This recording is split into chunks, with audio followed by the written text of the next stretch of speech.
So for any of you guys that saw last video, welcome back. We have it on the dyno. It is strapped down. We're currently waiting for a little bit of assistance. But I figured for those of you guys that this is your first video or haven't been following along this whole time, or like me have lost count of how many setups we've had, let me go over it for you. All right guys, this started out 2007 quad cab, short bed, 290,000 something miles, stock. We got it up at a dealership in Salt Lake. They were about to take it to an auction. We bought it. And this really rekindled my spirit for diesel motorsports. I tried to show you guys at least the things I like to do. We did all the single turbo, stock appearing, big injectors, bigger CP3, dual CP3, putting in an air dog, intercooler, countless turbo setups.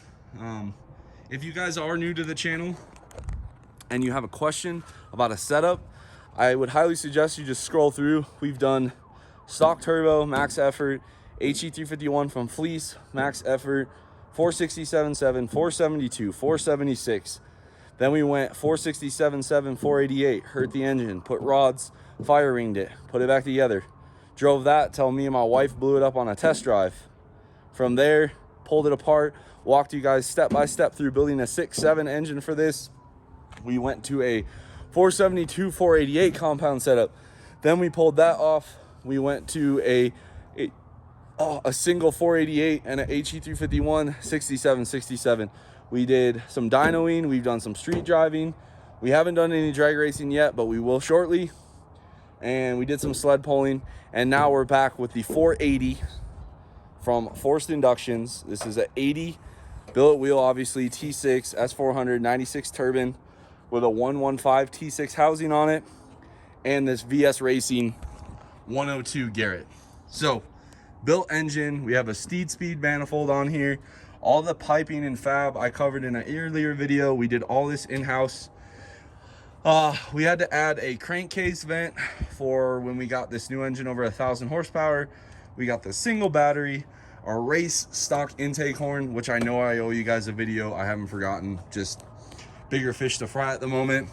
We have a Exergy 14 mil pump, DDP, 250% over injectors. We got one of the power driven diesel heads on here, Manton valve springs, power driven push rods, Manton valve bridges. We have a tranny that Meyer and I put together, basically like a 1500 horse fat input, Mirage intermediate, fat Audi. We did the transfer case upgrade with the fatter shaft. It's got a quad disc DPC. It has rollerized planets. The only thing that this tranny doesn't have that the 05 has, this one does not have any of the billet drums. So this is all stock drum stuff. All in all, this project has been awesome. I'm really hoping that we either set a personal best, or if we do fail, hopefully the engine's not a total destruction. Now, for everyone that's gonna get in the comments or screenshot this and tag all your buddies, whatever the case may be, this is a 6.7 factory block cast pistons. We know this. We're going to try and make this power really high up. So what I'm going to do, our first one on the dyno is going to be tune 1. We'll start it at like 2600, do a nice graph. I want to see where the power comes in, so that way I know where we can force it to make power later on. So that's all we're going to do. Truck's already calibrated. We'll get it loaded in the dyno, and let's get this run 1 done.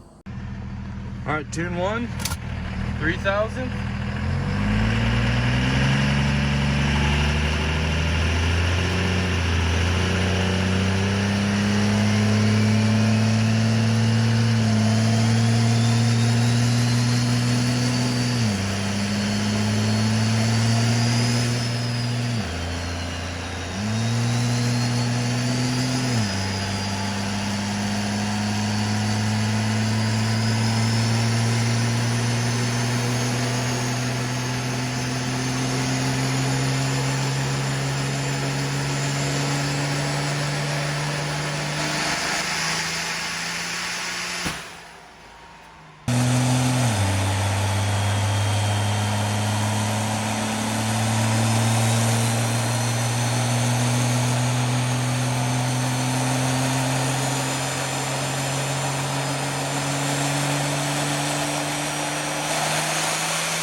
That was eventful.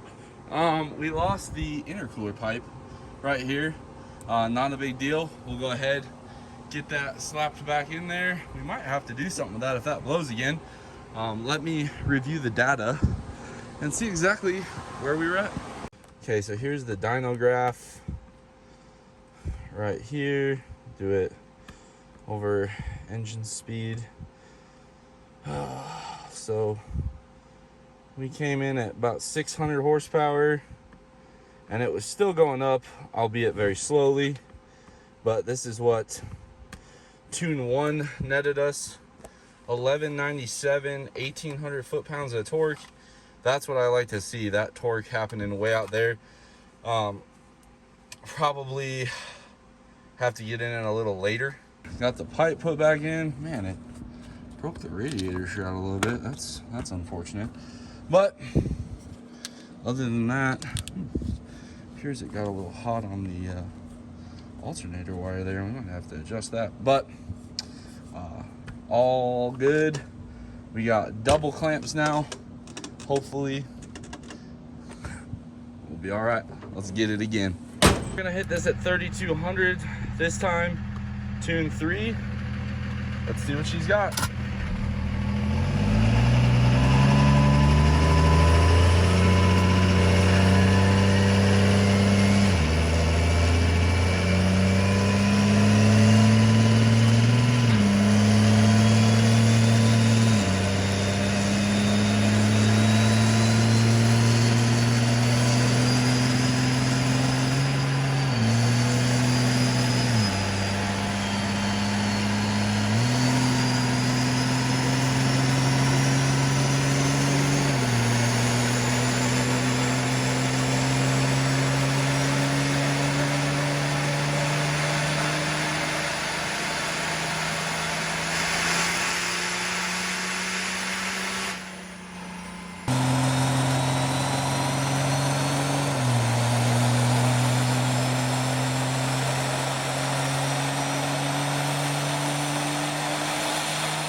Little heat soaked, but the good news is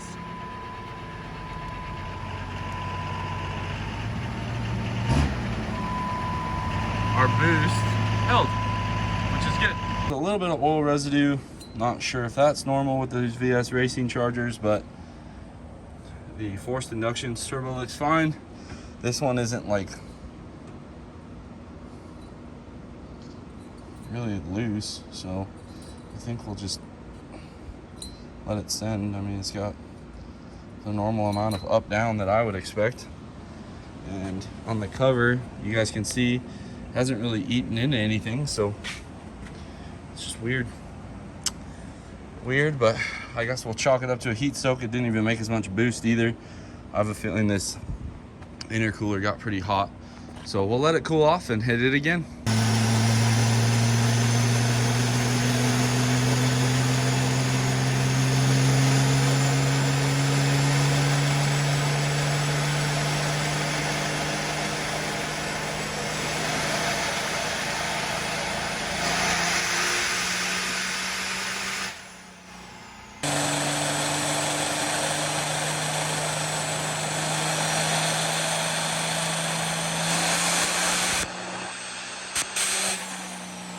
So that was like 58 pounds of boost, I believe.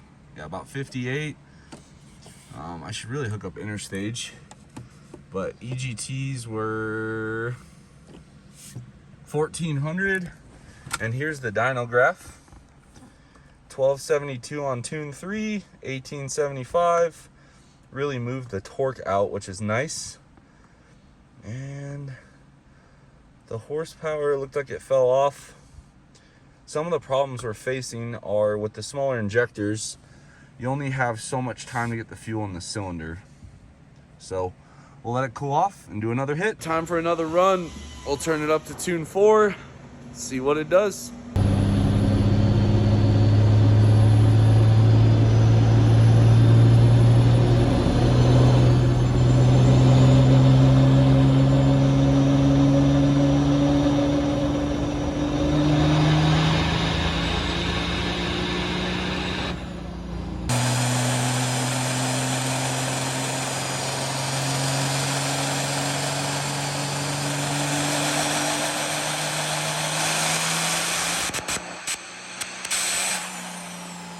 So here's the tune 4 boost, barely went up.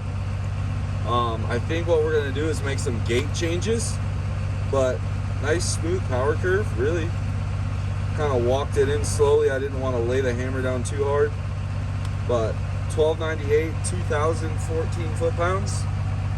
That torque comes in a little early though, but I think we're still safe. We'll let the truck cool off. Just looking for leaks, seeing if we have any drive pressure leaks. Man,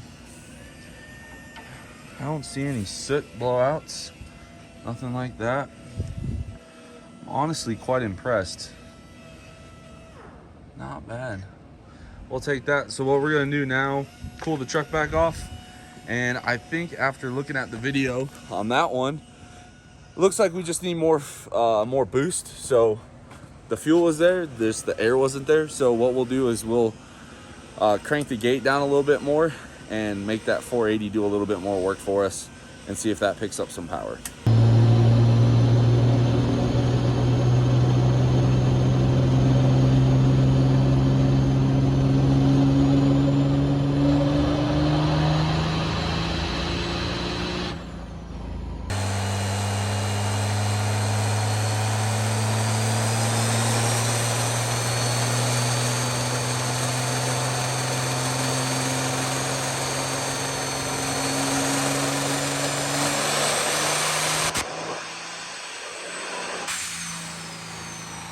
Well, not exactly how we wanted to end the night.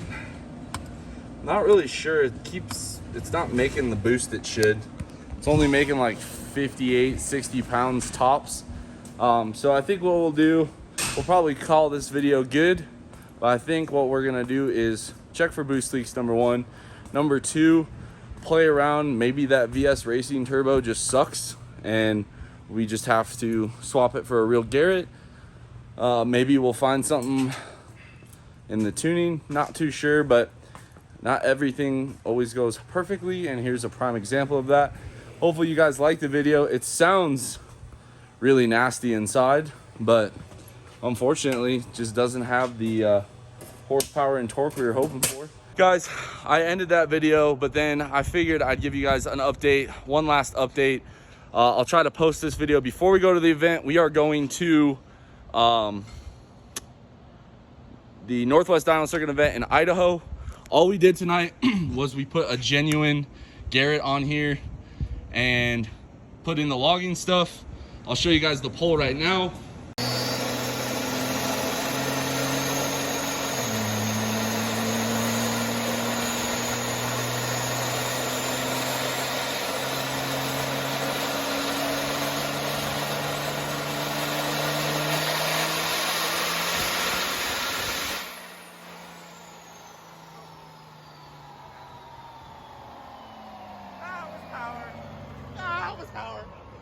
As you guys saw on that pole, this thing was on a mission. All it took was tune 4. Here's the number right here, fuel only. It made 80 pounds of boost, which honestly is exactly what Meyer and I had said that it would take to make the number. We should be pretty competitive fuel only. I'll probably spray it to try and win the unlimited, depending on who shows up. And yeah, all in all, good night. I'm glad that that other problem happened. I'm not gonna say VS Racing turbos are bad, but this experience on the GT55 platform, the genuine Garrett pretty much just made a meat sandwich out of this thing, just destroyed it. So hopefully you guys like this alternative ending. Drop a comment down below if we will see you in Idaho. And as always, guys, subscribe if you're not already. I'll catch you on the next one.